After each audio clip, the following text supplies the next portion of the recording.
As I said last week, the way I see Song of Songs, I spent last week introducing it. I see it as an anonymous poem that speaks of the power and the delight of young sexual attraction and extols the blessedness of that attraction culminating and being satisfied in marital exclusivity. It's about sexual love that finds fulfillment in marriage. Now, it relates to, or is directed to, you remember we went through verse 1 and Song of Songs, which is to Solomon, and what is the significance of that? It relates to, or is directed to Solomon as Israel's most notorious representative of one who took a contrary marital path, one who rejected or missed God's ideal for human sexuality. So as I see it, the song, it speaks to all mankind. It refers to Solomon as kind of this foil, as the one who missed God's ideal, and therefore that brings into sharper relief the starring couple. And with regard to Solomon, it speaks to all mankind to the extent that our sinfulness likewise rejects or misses the ideal. So here we have Solomon as a classic case, the most notorious example, and serving as this foil, but we all can relate to that because we all to some extent miss or reject that ideal. We fall short of it because of sinfulness. And as I said, behind all of this and magnifying the song's significance is the larger truth that the marriage relationship has from the beginning. It's been a metaphor for God's relationship with His people and Christ's relationship with the church. So the joy and the depth and the excitement and the intimacy and the fulfillment and the exclusivity of the marital relationship as poetically idealized in the Song of Songs, it speaks to the relationship that God intends for us to have with Him. So you have this portrait of human sexuality being expressed in marriage, and then behind that is the metaphor. And so you have kind of this double thing going on. Now last week we were looking at chapter 1, verses 2 through 4. And I'll read it again. Here's the woman speaks. It opens up. You have the first line, Song of Songs, which is to Solomon. And it says, "Oh, that he would kiss me with the kisses of his mouth. For your caresses," and I spent quite a while explaining how caresses really involves sexual touching. It's not simply, many times it's translated love, which speaks of a state of mind. And this is different than that. So it says, "For your caresses are more delightful than wine. As for fragrance, your oils are delightful. Your name is poured out oil.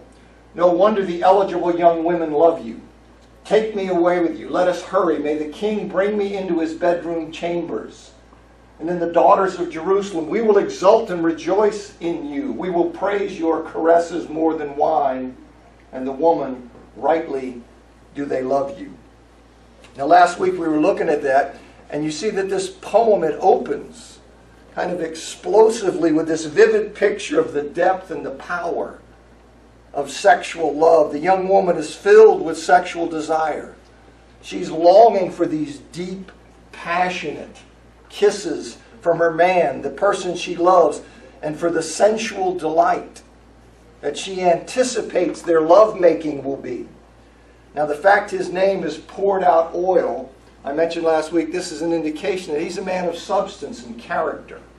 That his name is like a pleasing fragrance. So when you speak of him in the community, people aren't going, "Oh, that guy's a jerk," or a criminal or whatever it is. "Oh, wow, see, he's received that way." So he not only, she's attracted to him physically, but he's a person of depth and a person of character, and she's somebody, she loves, her love for him is not merely physical. It's certainly physical, but it's not merely physical. See, she is crazy about him as a complete person. And right when we ended, I was making the point that her longing for the fulfillment of her sexual attraction, for her king to carry her away to his bedroom, it's expressed in anticipation of their coming marriage. See, anything else, the idea that any of this would carry on outside of marriage would be unthinkable in the context of Scripture and ancient Judaism. So this is the framework of this, that this is to be expressed in anticipation of their coming marriage and their wedding and the consummation of that relationship. It's the centerpiece of the book. So you see in chapter 3, verse 6 through chapter 5, verse 2, you have that as the centerpiece. So that's what she's looking forward to, and then we'll carry on here. You see that most scholars, when you talk about like the king, when I mentioned about Solomon, most scholars recognize that her reference to the king, to her man, her beloved, and the reference to him as the king, it's not intended to be taken literally. So that's not some odd, quirky thing. That's not something that's forced. It's recognized by most scholars that that reference is not something that's literal, but it's within the poem. It's an expression of her attitude toward him. It's an ascription to him of the dignity and the nobility and the honor of royalty. See, he is, in her eyes, he is a king. He is her king. Indeed, it's thought that in some ancient Near Eastern marriage ceremonies, that during the period of the wedding festivities, that the bride and groom were referred to as king and queen. So if that's the case, you have then another thing. So it's not simply her ascribing to him this honor and these things that are tied up with a royal title, but you'd also have this thing that culturally there would be this connection of king and queen with the marriage relationship, or the wedding festivities. So I think this is what's going on here. Now, if that's correct, she's anticipating fulfillment of her passion on her wedding night. And so you can see how that reference to the king in that setting makes sense. Now, the eligible young women who were said in verse 3 to love the woman's man, well, they now express their intention to celebrate the marital union. So they love him, they see him as a great catch, but they express their intention to celebrate his marital union with her. And the one flesh union of marriage, that union in marriage, it is a blessing from God. So it's an occasion, you see, for rejoicing. When those that we love enter into that blessing of God, we celebrate it. You see, because we care about them and we want what's good and right and best for them. And when people we love join together in marriage, that's why we're celebrating. We continue to do that. It's a blessing, and we want them to experience that. So the community of faith, you see, is represented by the maidens. The community of faith will amen the sexual intimacy and its fulfillment in the proper context of marriage. And we do that. They did that. And that's something that's good and right. Now the woman confirms again that the young women are right to love her man. Rightly do they love you. In her eyes, they'd be crazy not to. Because he's just, wonderful. So who wouldn't love him? Now you notice how far the spirit of this poem is from the glorification of celibacy that crept into the early church. You see, sexual love is in the God-given context of marriage, is a good and a beautiful thing. And it's not that simply because of its procreative potential, simply because of its potential to create children. You see, the experience and the fulfillment of sexual passion in marriage is delightful for its own sake. And I've often thought about and commented on how our world and our society caricatures Christians as being people who are hung up on sex. That somehow they're repressed. Somehow they don't get it. And they're fighting through it. That's not the case at all. We are people who understand that God has designed this and given this for full, wonderful enjoyment in marriage. That's where it's designed for. And so we're not hung up on it at all. But that's how we're portrayed, and it's part of the enemy's plan, you see, I think, to demonize Christianity so people will stay away from it. I can't have any of that. All right, verses 5 to 7. I am dark but beautiful, O daughters of Jerusalem, like the tents of Kedar and like the curtains of Solomon. Do not stare at me because I am dark, for the sun has glared down on me. The sons of my mother were angry with me. They made me keeper of the vineyards. But my vineyard, the one belonging to me, I have not kept. Tell me, O you whom my soul loves, where do you graze your flock? Where do you give them rest at midday? For why should I be like a covered woman beside the flocks of your companions? Now this young woman who is head over heels in love with the man who's viewed by the daughters of Jerusalem, these young women of marriageable age, she's in love with this man who's viewed by them as a great catch. She defends herself against being looked down on by them. She defends herself that way. She is dark-skinned in a culture that associates female beauty with a paler complexion. So this is what she's talking about, but she declares that she's nevertheless beautiful. So she says, don't look down on me because I'm dark in this culture here where people are saying, no, that's a mark. See, that's something that's contrary to beauty. Don't look down on me. She says she's still beautiful, and she has a darker complexion, but she's nevertheless beautiful. And she exhibits both the darkness, she says, of the tents of the Bedouin tribes of Kedar.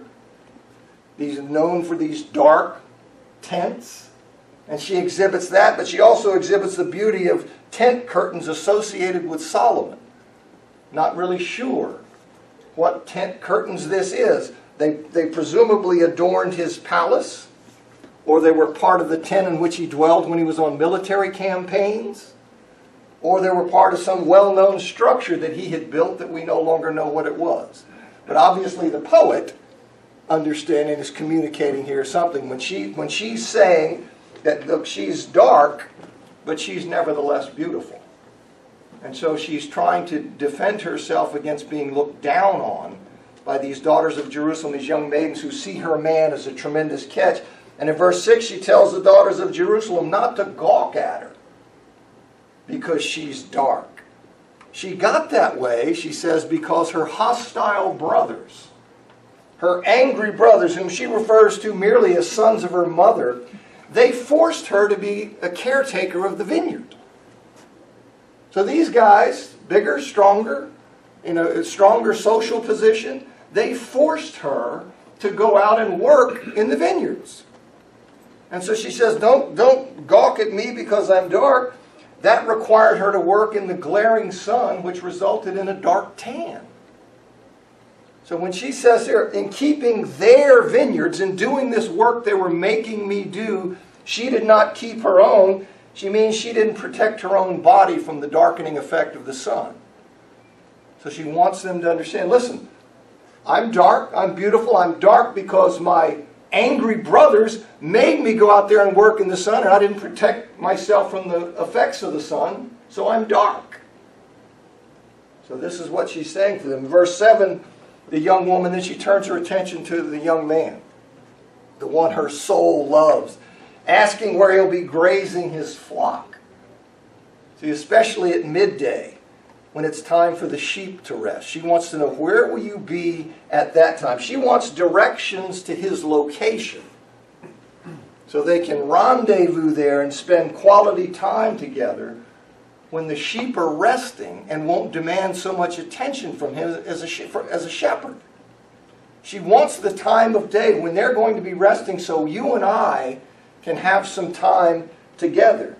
Now, without those directions, she'll be left to wander about and hang out among these different flocks. If she doesn't know where he's going to be, you're going to have all of these flocks being shepherded by different people in different places, and she's going to go and wind up and kind of hang out and look and see, well, is that my guy? Let me come over here. And that my guy? And this single woman loitering around, she fears will give the impression that she's like the classic proverbial covered woman.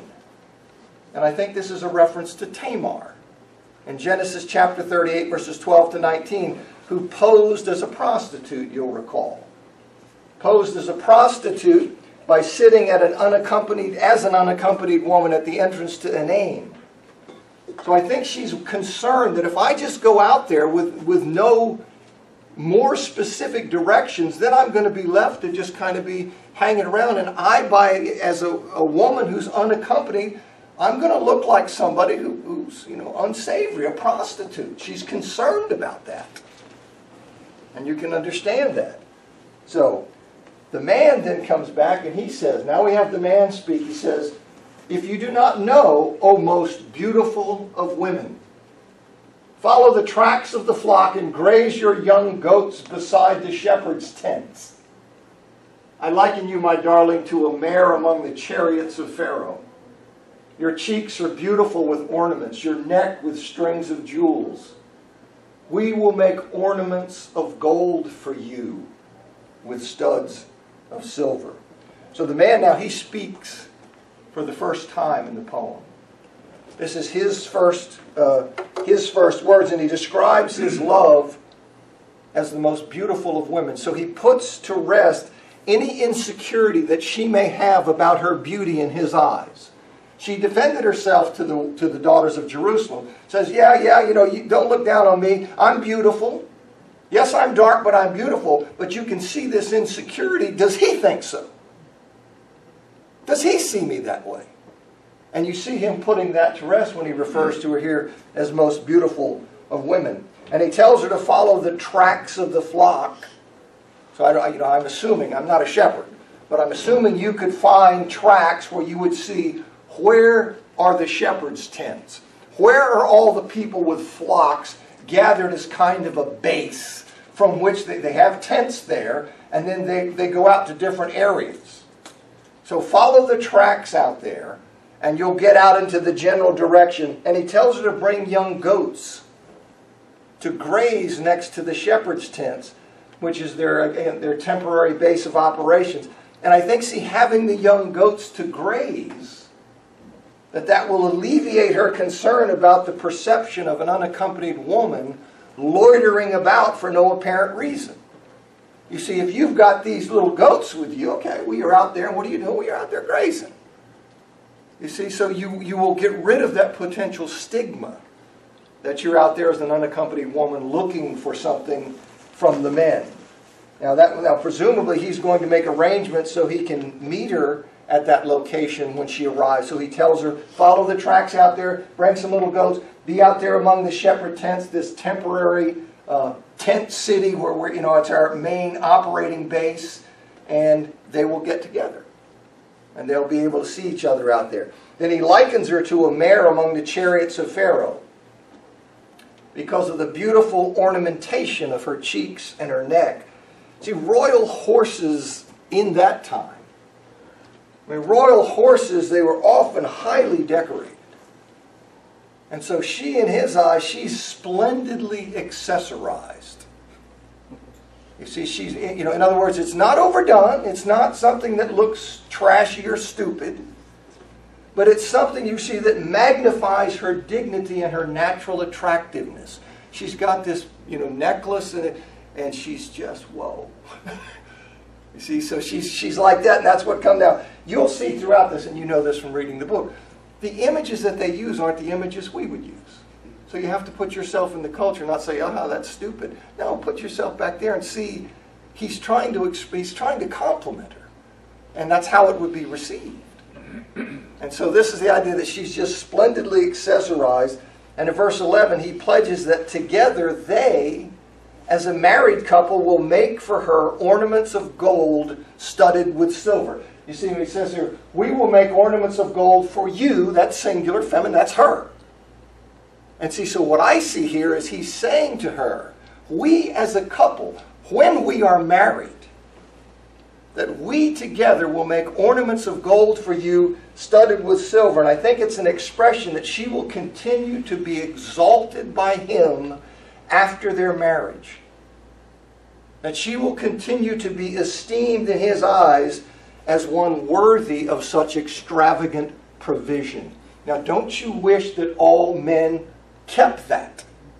I remember there was somebody at work, she was with a guy, and he was, saying nice things about her and they were engaged. And I told her, I said, you just remind him of that. All the things he was saying about her. You remind him of that. 5 years down the road, 10 years down the road, 20 years down the road. And you tell him, you keep that attitude. And that's what I think he's saying right here. He's saying that I'm going to continue to cherish you. And so that's what I read out of that. Then we have in 12 to 14, the woman speaks. And I said last week, if you were, I have these annotated. These are where you put the people speaking and all that. People can argue about that. I'm giving you the way I see it and the way it makes the most sense to me. He says, and it's largely from Ian Dugwood's commentary in his 2015 commentary in Tyndale series. It says, woman, while the king is at his table, my perfume spreads its fragrance. My love is to me a pouch of myrrh that will spend the night between my breasts. My love is to me a cluster of henna blossoms in the vineyards of En-gedi. See, even when she's apart from her loved one, her beloved, I just put it as love, I think that's clear enough, but even when she's apart from her loved one, when he's seated at his table, or he's seated at his couch, or he's away from her, her perfume, her nard, it spreads its fragrance to him. And in the poem, what I think he's saying there is she continues to command his attention. Even when they're away from one another, that she stays on his mind. He cannot get her out of his mind even when she's out of sight. So they have this thing going on and this attraction. And guys, you know that. And she's saying that about this person. And he is to her a pouch of myrrh, which is something that's delightful and exciting to the senses. It just has this wonderful, pleasing aroma to it. And she eagerly anticipates he'll be spending the night lying between her breasts. They're together. They're in bed. That's what she's looking forward to. This is what she wants. She's excited about it. And she thinks it's going to be a great thing. And the sweet fragrance of a cluster of henna blossoms in the beautiful setting of the oasis of En-gedi, which was on the western shores of the Dead Sea, I think what she's saying is that he's a sensory 10. That's how, see, this is how a poet would put this. He says, he's a cluster of henna blossoms. Oh, this wonderful smell. In the vineyards of En-gedi, which En-gedi is this well-known oasis. So all of this is imagery and picture to say this guy is just exciting. You see, he's just really exciting to me. And then you have in 1:15, the man speaks, says, behold, you are beautiful, my darling. Behold, you are beautiful. Your eyes are doves. Then the woman, behold, you are handsome, my love. Oh, how delightful. Our bed is verdant. The beams of our house are cedars. Our rafters are pines. I am just a wild flower of Sharon, a lily of the valleys. The man, like a lily among brambles, is my darling among young women. The woman, like an apple tree among the trees of the forest, so is my love among the young men. I delight to sit in his shade, and his fruit is sweet to my mouth. So the man, he twice declares his love's beauty. And then he specifically compliments her eyes, saying they're doves. Now this is another thing. You and I'd be going, doves? We'd have some other way of saying it, but he's clearly saying her eyes are great. Her eyes are great. So it's unclear whether they resemble doves in their shape, in their color, in their liveliness, but clearly he's taken with her eyes. You know, and you know, eyes like the windows to the soul. When you're looking at somebody's eyes, and he's looking at this woman that he finds just like, wow. And those eyes, they got him. He's definitely seeing, focusing on those eyes. Then the woman declares her love's handsomeness. And she exclaims, it's delightful. And this statement that their bed is verdant. It's characterized by flourishing greenery. That reflects, I think, her expectation that is born of their passion for each other, that they will be fruitful in terms of having children, that they're going to be very productive because they're like burning. And so she's looking and thinking, our bed is flourishing with greenery. It is going to be productive. And we're going to have children. And their love for each other will be the strength of their home.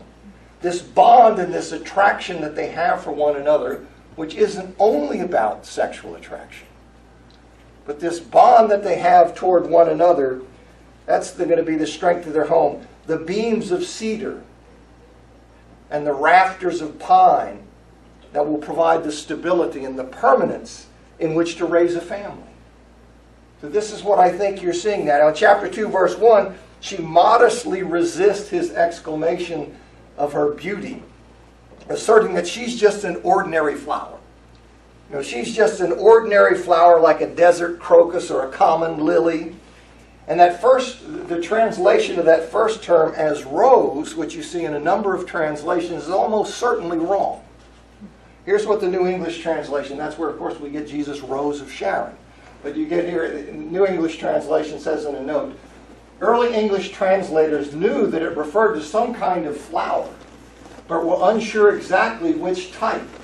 So they arbitrarily chose rose because it's a well-known and beautiful flower. In the light of comparative Semitics, modern Hebrew lexicographers have settled on asphodel, meadow, saffron, narcissus, or crocus. The location of this flower in Sharon suggests that a common wildflower would be more consonant than a rose.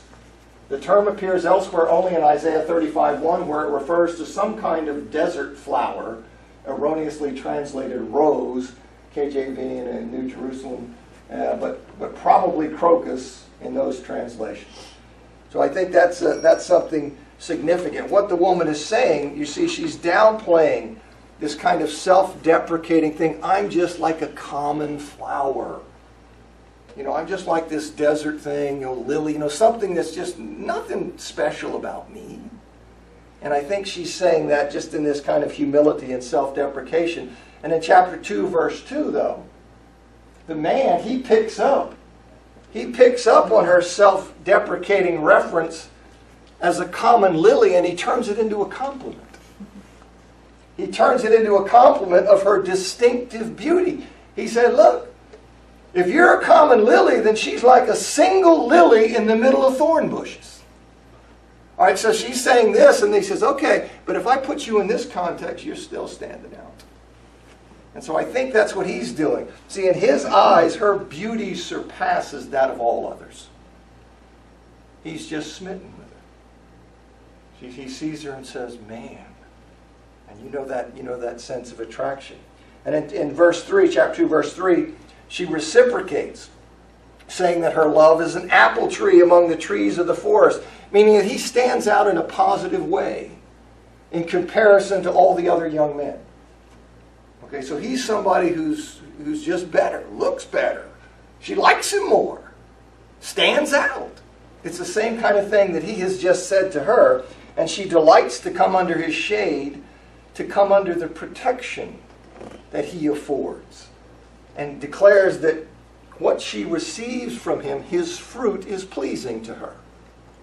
So this is the sense she just says, look, I like you. I like how you look. I like your character. I like what being with you brings me. And so she's just enraptured. And in chapter 2, the woman continues. She says, he has brought me to the banquet hall, and his banner over me is love. That ought to ring another song to it. He's brought me to the banquet hall, and his banner over me is love. Strengthen me with raisin cakes. Refresh me with apples, for I am sick from love. May his left hand be under my head, and his right hand embrace me. I charge you, O daughters of Jerusalem, by the gazelles or the does of the field, that you not stir up or awaken love until it pleases. So having spoken of her delight to come under her love's protection, which would occur in their marriage. That is when the movement would take place from being under her father's protection to coming into her husband's household. And so having spoken of that, she anticipates his having brought her to the banquet hall, which is literally the house of wine, where at least in her imagination, if not in reality, the wedding celebration is going to take place there. That's going to be the grand scene. Now, whether this is a woman who's just looking at this and saying this wedding is going to be in such a great environment, or if it's really going to be there. But this is what she's thinking, so whether it's in her imagination or in reality, she anticipates his having brought her to this wedding hall or this banquet hall. And in that act, you see, she comes under his banner. She comes under his identifying flag. As her primary loyalty shifts in the act of marriage from her parents' household to her husband's, and he becomes a new source of protection and provision for her. And so you see this is what she's talking about here. You know, he's brought me to the banner. His banner over me is love. So she's now moving into identification with him. And the fact his banner is love, well, that speaks well of their relationship in the future, right? I mean, if that's his identifying flag, and in her marriage she is coming into his household and under his provision and protection, it's a great thing. If you were her father, you'd be delighted that his banner was love. You certainly wouldn't want it to be anger or money or selfishness or any of that. You'd want it to be love. And so that's what you see, I think, there. And then the intensity of her sexual desire, as she anticipates the day of its release, is such that she describes herself as being sick from love. And you say, well, isn't that overboard? It's poetry. It's poetry. You see, the person is drawing out the degree and the depth of her sexual attraction and her sexual desire. She says she's sick from love. She calls for sustenance in the form of raisin cakes and apples, lest she faint from the emotional longing. I mean, she's like about to lose it, to collapse, because this is something that's so pulling on her. And the only cure for her distress is the sexual fulfillment she will experience in marriage. So she expresses her longing for that sexual intimacy in verse 6. His left hand under my head. She's lying down. His left hand is under her head. His right hand is over. Okay? I mean, they're just given the picture here. This is what she's longing for. And she's thinking of this in terms of their marriage. And that's the only thing that's going to resolve this tension that she has. And so she refers to that. And because of the aching of her unfulfilled sexual desire, because it's so intense, she charges the daughters of Jerusalem not to get that sexually revved up before the appropriate time, because before the time those emotions are able to be satisfied. So she's experiencing this as she approaches her wedding, and she's telling them, don't get that revved up, because it's difficult. See, it's not so much an actual demand as it's a way to emphasize the strength of her sexual desire for her man. It's just a way of pulling that out. She's saying in our vernacular that the wait until the consummation is killing her. We'd say, this is killing me.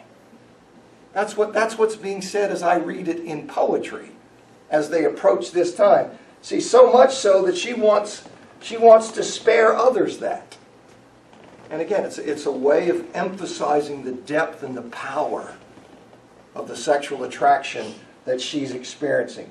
Now, the fact the charge is issued, quote, by the gazelles and does of the field is probably related to the fact that these animals, that they're culturally associated with sexual activity. You say, well, why is that? I don't know. I don't know why it is. But it seems certainly to be the case The man in the song is like a gazelle.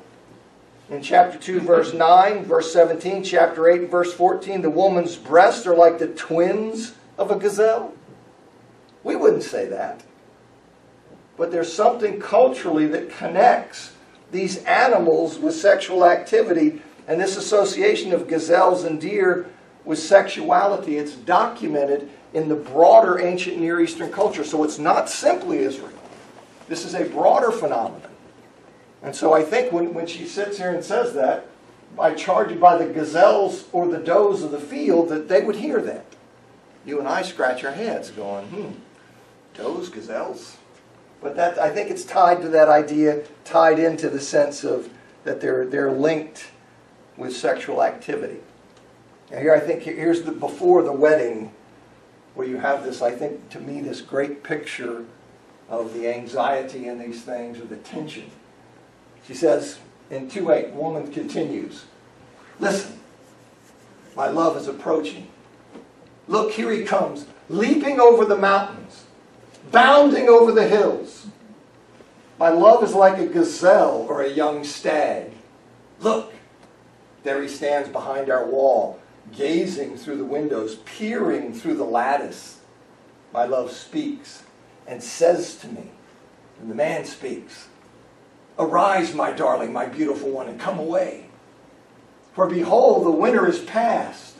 The rain is over and gone. The blossoms appear in the land. The time of singing has come. The sound of the turtle dove is heard in our land. The fig tree ripens its figs, and the vines are in blossom.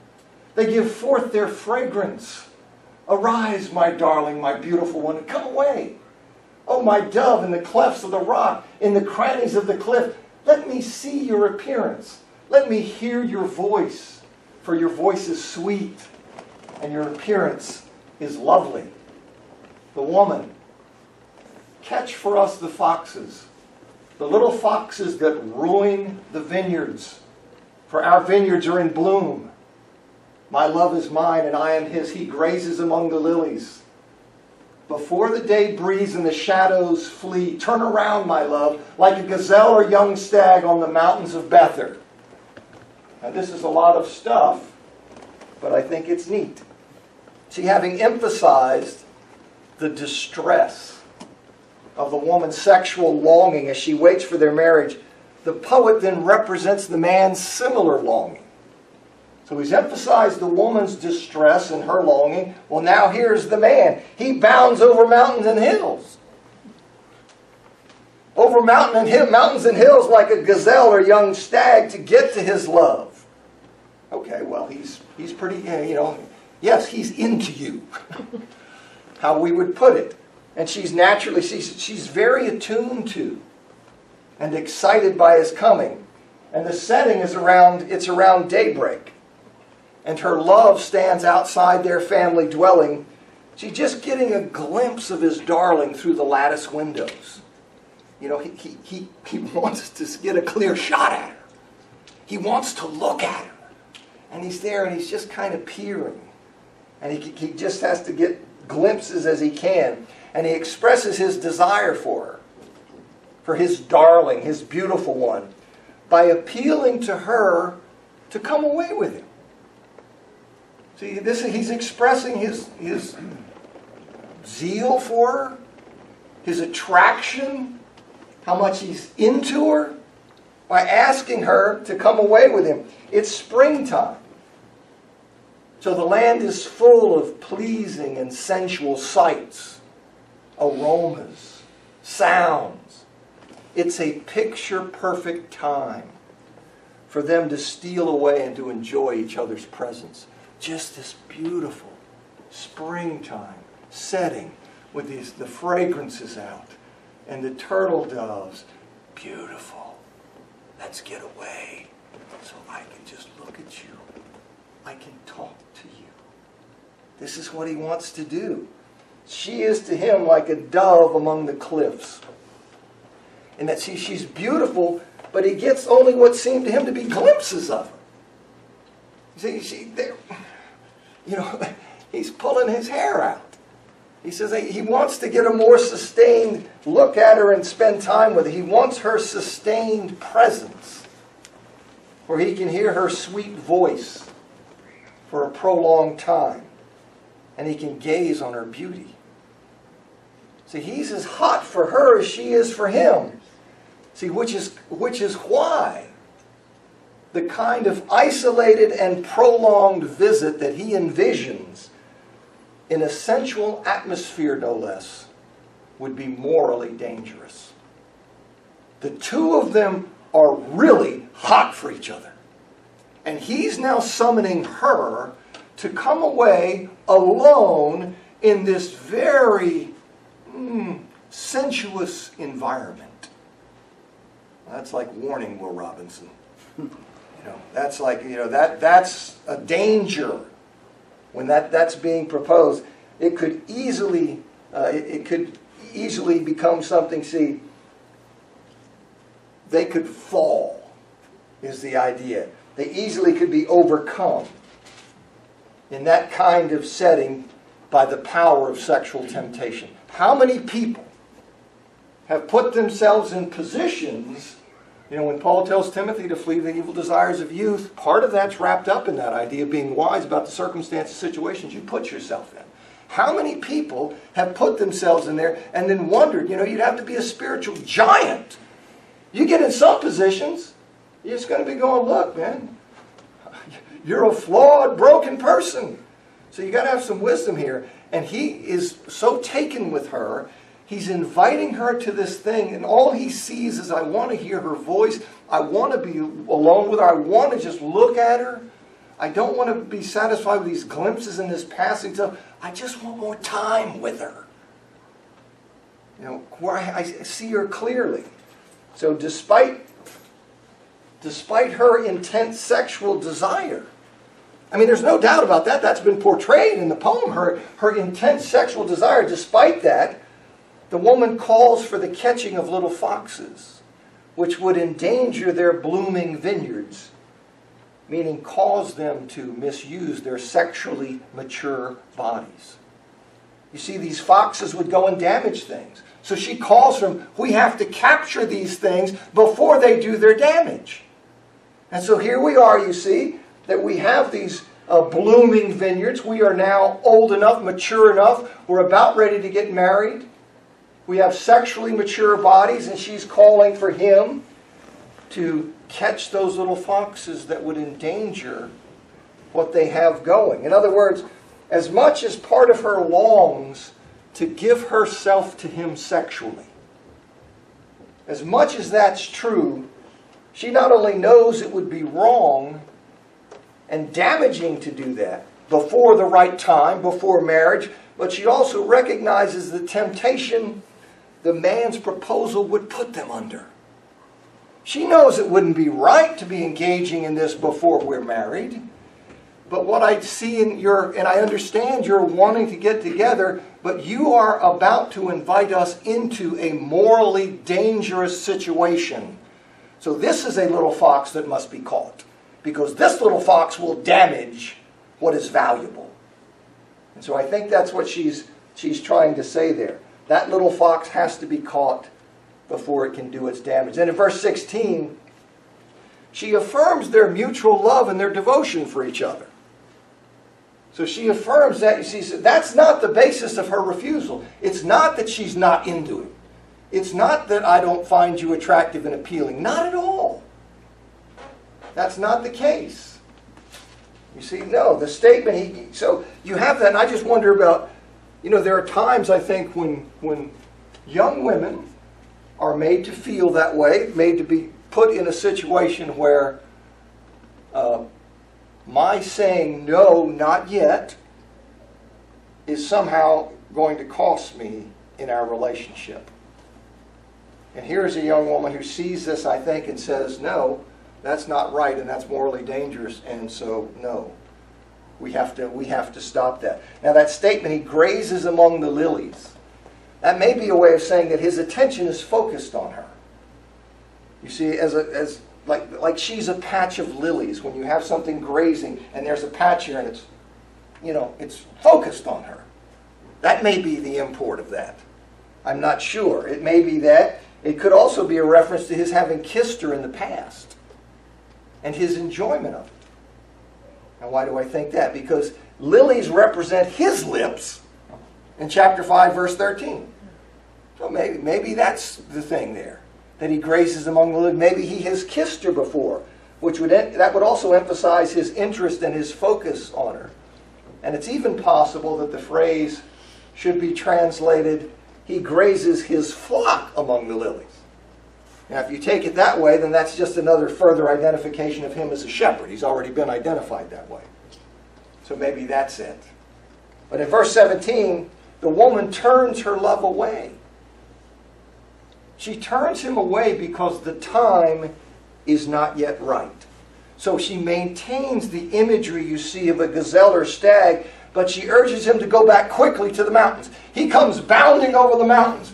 Oh, man, this guy, whoa. He comes back, he wants to see, he invites her out, and she says, no, and it's not because I'm not into you. It's because I see, it would be wrong if we succumbed, and that environment would be morally dangerous. So go back. Go back. So she sends him back over the mountains. Hurry before the day comes to life and extinguishes the shadows of dawn. As Dugwood says in his commentary, her no is a not yet, my love, not a never. You see, that's it. There is a time and there is a place where union is a delight, moral, right, blessed, sanctified, fully enjoyable. But there's a place where it's not. And that has to be understood. So, chapter 3, verse 1 to 5 says, the woman continues, on my bed, night after night, I sought the one whom my soul loves. She's on her bed, night after night. She's dreaming. On my bed, night after night, I sought the one whom my soul loves. I sought him, but did not find him. I will arise now and go around in the city, in the streets and squares. I will seek the one whom my soul loves. I sought him, but did not find him. The watchmen who go around in the city found me. Have you seen the one whom my soul loves? Scarcely had I passed him when I found the one whom my soul loves. I seized him and would not let him go until I brought him into my mother's house and into the room of her who conceived me. I charge you, O daughters of Jerusalem, by the gazelles or the does of the field, that you not stir up or awaken love until it pleases. And here, having declined her love's invitation to this temptation-laden getaway, she experiences anxiety over losing him. And that's what I was talking about. See, I think women are put in that position where she's standing up now. It creates in her, will my doing the right thing cost me this relationship? And in our culture, that's rampant. Our culture, it's like, hey, babe, but that's fine, I'll go find somebody else. Tremendous pressure. And so here I think she's having declined that temptation-laden getaway, she experiences anxiety over losing him, and that anxiety is repeatedly manifested in dreams. She's unable to locate her love after searching for him throughout the city. Do you see the anxiety? Have I lost him? Is he gone? Because I stood and did what was right, has that now caused me? Her desperation is evident in her asking the city watchman, if he'd seen him. So, and then in a typical dream fashion, what happens? She immediately bumps into him. Right? I mean, she's out here, have you seen my love? Gets the city watchman, the guy who's patrolling around, you think this would be the guy who'd know who's where. You don't know, I haven't seen him. Oh, there he is. Okay, just like what happens in dreams. So she physically takes hold of her loved one and brings him into a place of lovemaking. She brings him to the room where her mother had conceived her, and the desire that cannot yet find satisfaction in real life, it bubbles out in her dreams under the added pressure of properly declining her love's temptation-laden invitation. See, so now having done that, she's just eaten up and wanting, desiring sexual activity, desiring the embrace, the intimacy, all of that. And she then tells him no, and so this anxiety is now just coming up in the dreams. And given how her unfulfilled sexual desires, it's now moved to even disturbing her sleep. See, given that, she renews the charge from chapter 2, verse 7. She renews that charge to the daughters of Jerusalem, not to get as inflamed as she is before those emotions can be satisfied in marriage. You see, it's obviously poetry, but she's saying, listen, I'm here, and this desire and all this, it's a rough ride. And I think anybody, any young Christian can identify with that. Anybody who's fighting the fight and struggling against the world and all that, and you can feel this with this young girl, and you, I think, can identify with the anxiety. All right, 3:6, I'll introduce, we now get to the central portion, which is the wedding. And we get to 3:6, and the man says, who is this coming up from the wilderness like columns of smoke, perfumed with myrrh and frankincense, with all the fragrant powders of the merchant? And here, I think it's better to take, there's a relative pronoun here. You can take it in the sense of who, or you can take it in the sense of what. And I think it's better to take it in the sense of who, as you see in those translations up there, and not in the sense of what, as you see in those other translations. And I think that because the pronoun, it normally is used for persons rather than things. It certainly can be what, but it normally is used for persons rather than things. And in the two other occurrences of this exact phrase, which you get in chapter 6, verse 10 and chapter 8, verse 5, the woman clearly is the referent. You see, when it says, who is this? In those verses you see, it's a feminine singular, so we know the woman is the referent there. So that's the way, I think, the better way to take it. Moreover, the woman is associated, she's associated with these described perfumes of myrrh and frankincense. She's associated with them in chapter 4, verse 6, chapter 4, verse 14, and the columns of smoke that are spoken of. They are literally palm-like columns.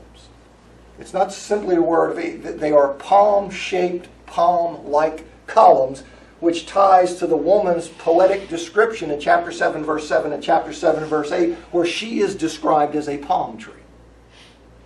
So I think it's best to take it as who, and he will confirm that who's coming up. It's the wedding day, and any guy who has stood and watched his wife come up, you understand, you'll get something of the poetry here. When he says, like, well, here she comes. Now there's going to be this interesting 7 to 11 where he talks about Solomon, and I'll do my best to explain that, but I think that's the second round. Thanks for coming.